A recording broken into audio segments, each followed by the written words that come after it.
Listen up, my friends. They say you can't choose your family. And let me tell you, that is humanity's greatest tragedy.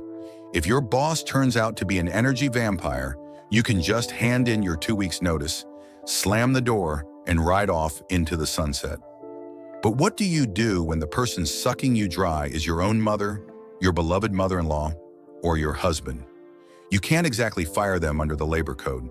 Family dinners often feel less like a holiday and more like a local branch of Dracula's castle.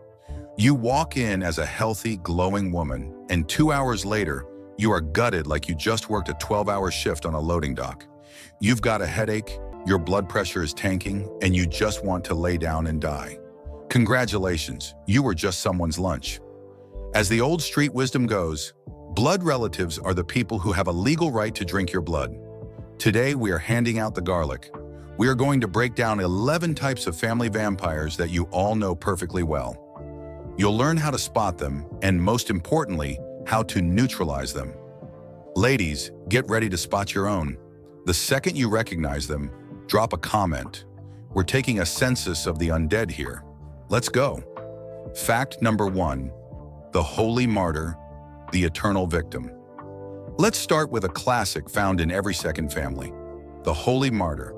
For this person, everything, and I mean always everything, is awful.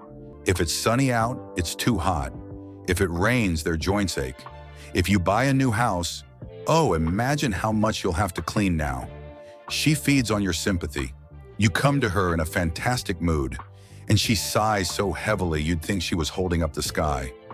I gave you my best years, I lost sleep over you, and your instinct is to start saving her, offering solutions and fussing over her. But she doesn't want solutions. She just wants to whine. The second you feed her that sympathy energy, she gets her color back, and you collapse with a migraine. As the joke goes, she suffers so beautifully, they should just hand her an Oscar right in the doctor's waiting room. How do you neutralize her? Ladies, write down this prescription, concrete indifference. To her, "Oh, I'm so exhausted," you reply with a smile. "Yeah, Mom, life is tough. You want some tea?" That's it. Shut off the valve. Who has a martyr in their bloodline? Let me know.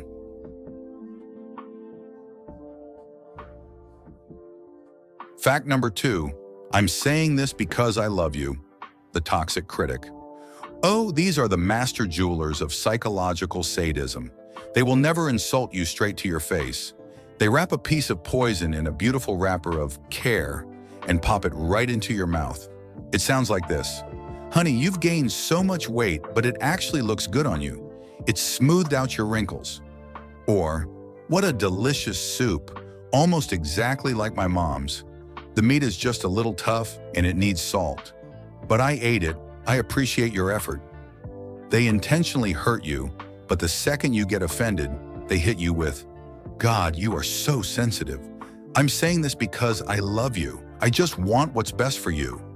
You are left feeling spat on, plus you feel guilty for not appreciating their kindness. This is pure, unadulterated vampirism. They bite your self-esteem and feed on your confusion. How do you respond? Take their words to the absurd. "Yep, gained weight. Planning to pack on another 10 pounds so I don't blow away in the wind." Answer with pure sarcasm. You cannot be polite with vampires. They mistake politeness for weakness. Fact number 3, the drama queen, the Brawler.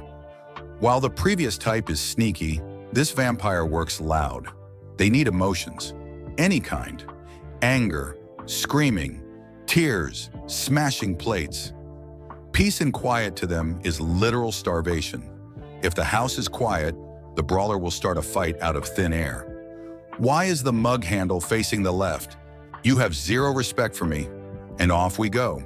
They will poke you with a stick, provoke you, and insult you until you explode and start screaming back. Boom. Jackpot. The second you snap, the vampire gets their energy fix. 5 minutes after the blowout, they are perfectly calm, whistling a tune, and making a cup of tea. Meanwhile, you're shaking and downing sedatives. Who recognizes their husband or father-in-law? Drop a plus in the comments. You can only neutralize the Brawler one way. Break the script. He is waiting for your hysterics. Instead, look at him with dead, empty eyes. Say, "I am not talking to you while you're using that tone," and walk into another room. Without an audience, the theater shuts down. Fact number 4, the Dying Swan, the hypochondriac. This breed of vampire uses their health, or lack thereof, as a remote control for the entire family. "I'm literally dying, but you guys go to the movies? Don't worry about me. Let your mother die alone." They have memorized the entire medical encyclopedia. The second you plan a vacation or want to spend a romantic evening with your husband, the Dying Swan immediately has an attack. Blood pressure spikes, heart palpitations, their legs give out. It is pure blackmail. They suck away your freedom and your time. You feel like the absolute worst scum of the earth if you don't drop everything and run over with a blood pressure monitor. As the famous comedian Fina Ranevskaya said, "Health is when you have a different pain in a different place every day." It's important to understand, they aren't faking it.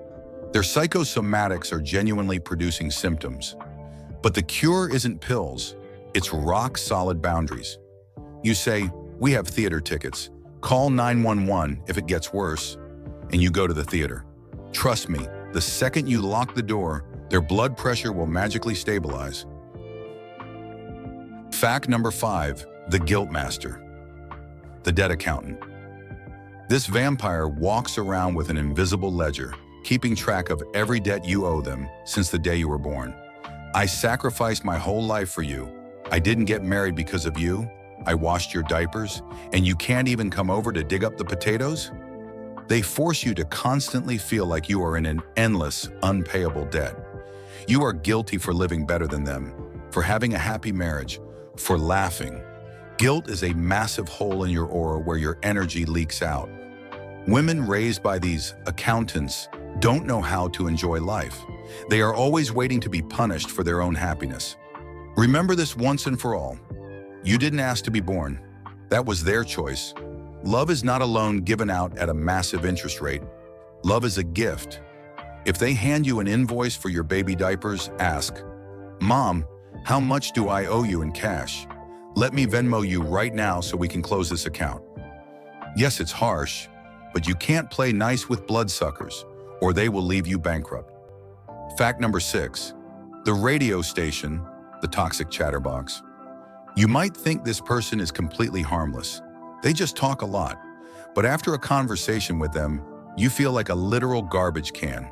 The radio station calls you and dumps 40 straight minutes of gossip on you without taking a breath. Who got divorced, what disease the neighbor has, how expensive groceries are, and how everyone around them is a total idiot. Any attempt to get a word in or talk about yourself is instantly shut down. "Oh, whatever. Your problems are nothing. Listen to what happened to me." You aren't a conversation partner to them. You are a toilet where they flush their mental negativity. They dump their stress and go to sleep, and you lie awake digesting someone else's trash. Ladies, confess, who has a friend or relative like this?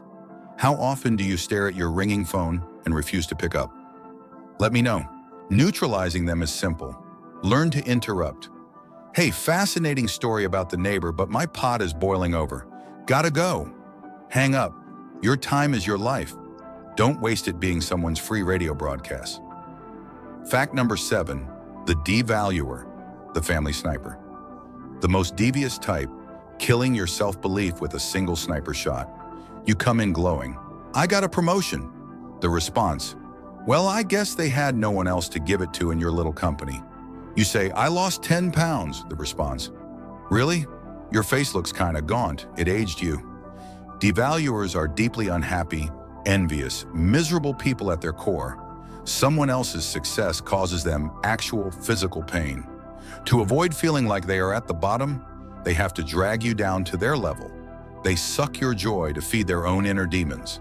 As the wise rule goes, never argue with idiots. They will drag you down to their level and beat you with experience.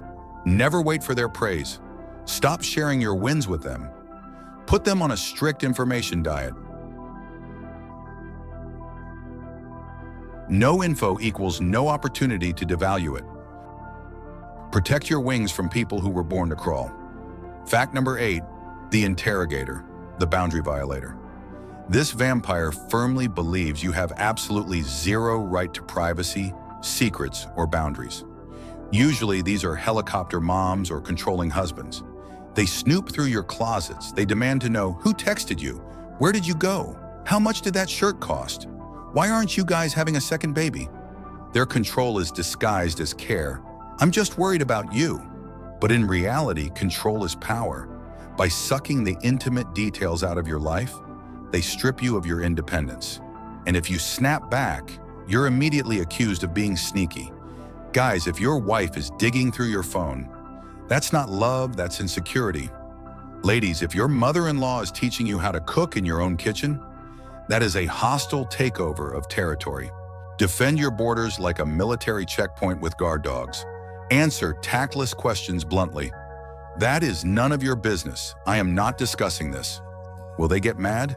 Yes, but it's better that they are mad than you being drained. Fact number 9, the eternal infant, the helpless one. A fully grown adult human being with arms, legs, and a brain, who stubbornly pretends to be a helpless amoeba. Usually, these are husbands with little boy syndrome or infantile siblings. Oh, I don't know how to pay the utility bill online. I don't know how to boil pasta. I'll burn the house down. You call the IRS, you're smarter than me. They force you to manage their entire existence. They drink your energy through your constant hustle. You become their mommy, their fixer, the bulldozer clearing their path. And if you refuse, they give you such pathetic puppy dog eyes that you feel ashamed. Ladies, if you married a grown man but ended up with a mustached teenager who doesn't know where his own socks are, congratulations, you are feeding a vampire. The only cure is shock therapy. Don't know how to boil pasta? Google it or go hungry. You would be amazed at how fast they learn basic survival skills the second their free maid service disappears. Fact number 10, the illusionist, the gaslighter. This is the most dangerous, psychologically destructive vampire. They will literally drive you insane. You specifically remember that they insulted you or promised to do something. You bring it up, and they look you dead in the eye and say, "Are you sick in the head? I never said that. You're making things up. Get your nerves checked." This is called gaslighting. The vampire rewrites reality to dodge responsibility and make you the guilty party. Over time, the victim actually starts doubting their own sanity. Maybe I really do have memory gaps. Maybe I provoked it. The gaslighter feeds on your self-doubt. The weaker you are, the stronger they get. As the saying goes, he lies so much that even his reflection in the mirror disagrees with him. You cannot negotiate with a gaslighter. If you constantly feel like you are losing your mind in a relationship, you aren't. Run from these people before they turn your self-esteem into absolute ruins. Fact number 11, the do-gooder, the savior. And the final type, the vampire who brings you freshly baked cookies just so they can bite your head off later. They do good deeds for you that you never asked for. They buy hideous curtains for your house. They reorganize your closets without asking. They show up to weed your garden at 5 a.m. You scream, "Please don't," and they reply, "I'm doing it from the bottom of my heart." But here's the trick. Their kindness isn't free. After they have inflicted their unsolicited help upon you, they expect lifelong gratitude. If you don't bow down and kiss their feet, you are declared an ungrateful pig. I do everything for them, and look how they treat me. They feed their ego at the expense of your comfort. They elevate themselves by making you their debtor. Learn to say a hard no. "Mom, thanks for the cookies, but we're on a diet. Take them back." Yes, there will be drama, but it is the only way to stop forced salvation. Unsolicited kindness isn't kindness. It is aggression. Well, my fellow survivors, how many vampires from this list were sitting at your Thanksgiving table? Did you count them? Be sure to drop your number in the comments. I am dying to know who our toxic relative champion is. Remember one simple thing. A vampire cannot drink your blood unless you expose your neck. They feed on your politeness, your fear of offending them, and your guilt. Learn to be a little bit bad. Learn to say no. Learn to hang up the phone and walk out of the room. Trust me, your mental health will thank you. As a wise comedian once said, If someone calls you for a long time and you don't pick up the phone, it means you don't want to talk to them. And that is perfectly fine. Smash that like button if you recognize your mother-in-law or your friend. And we are going to talk about why we step on the same rakes, repeating the tragic fate of our parents. It's going to be deep and it's going to hurt. Protect your blood, and I'll catch you later.